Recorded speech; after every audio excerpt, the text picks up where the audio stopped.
Review of the film Project Hail Mary. ఈ movie all over the world 1 week back release అయింది. కానీ మన ఇండియాలో మాత్రం ఈ రోజే వచ్చింది. కనీసం ట్రైలర్ కూడా చూడకుండా ఎటువంటి ఎక్స్పెక్టేషన్స్ పెట్టుకోకుండా ఈ మూవీకి వెళ్ళాను. అండ్ మూవీ చూసాక నా reaction wow. Project Hail Mary నా లైఫ్ లోనే one of the beautiful theatrical experience ఇచ్చిన మూవీ. మీకు గనుక ఇంటర్స్టెల్లర్ మూవీ నచ్చి ఉంటే పక్కాగా ఈ మూవీ కూడా నచ్చుతుంది. ఇక ప్లాట్ విషయానికి వస్తే మన గ్యాలక్సీలోని స్టార్స్ అన్ని కూడా నిదానంగా చనిపోతూ ఉంటాయి. స్టార్స్ అంటే నథింగ్ బట్ సూర్యుడు అనుకోండి. మన సూర్యుడు అంతం అంటే మన భూమి కూడా అంతమే. అయితే మన అర్త్ చుట్టూ ఉన్న ప్రతి స్టార్ కూడా చనిపోతూ ఉండగా అర్త్ కి దూరంగా ఉండే ఒకే ఒక స్టార్ మాత్రం ఎలాంటి ఎఫెక్ట్ లేకుండా బతికే ఉంటుంది. ఇక సైంటిస్ట్ అంతా రీసెర్చ్ చేసి ఒక ముగ్గురు ఆస్ట్రోనట్స్ ని ఆ స్టార్ దగ్గరికి పంపించి ఆ స్టార్ గురించి ఏమైనా ఇన్ఫర్మేషన్ తెలిస్తే మన సన్ ని కాపాడుకోవచ్చు అని అనుకుంటారు. అయితే ఇది ఒక వన్ వే సూసైడల్ మిషన్. అంటే ఆ ఆస్ట్రోనట్స్ అక్కడికి వెళ్లడమే కానీ తిరిగి వచ్చేకి మార్గం ఉండదు. సో ఆ సైంటిస్టులకి సాయం చేయడానికి వచ్చిన మన హీరో గ్రేస్ అనుకోని పరిస్థితుల్లో మిషన్ లోకి తను కూడా జాయిన్ అవ్వాల్సి వస్తుంది. అయితే ఆ తర్వాత ఏమైంది?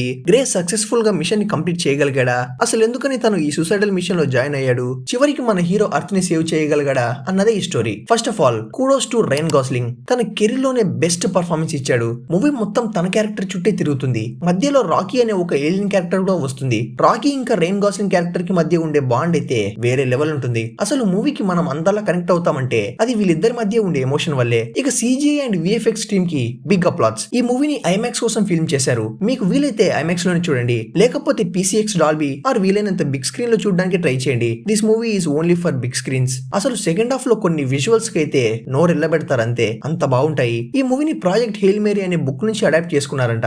బుక్ అయితే నేను చదవలేదు కానీ ఒక వెల్ మేడ్ అడాప్షన్. ఇక final verdict of film don't miss it in theatres. OTT లో చూసే మూవీ కాదు ఇది. This film is only made for big screens. మీకు కనుక ఈ రివ్యూ నచ్చి ఉంటే ఛానల్ ని సబ్స్క్రైబ్ చేసుకోవడం మర్చిపోద్దు. ఇంకో వీడియోతో మీ ముందుకు వస్తాను. అంతవరకు సెలవు.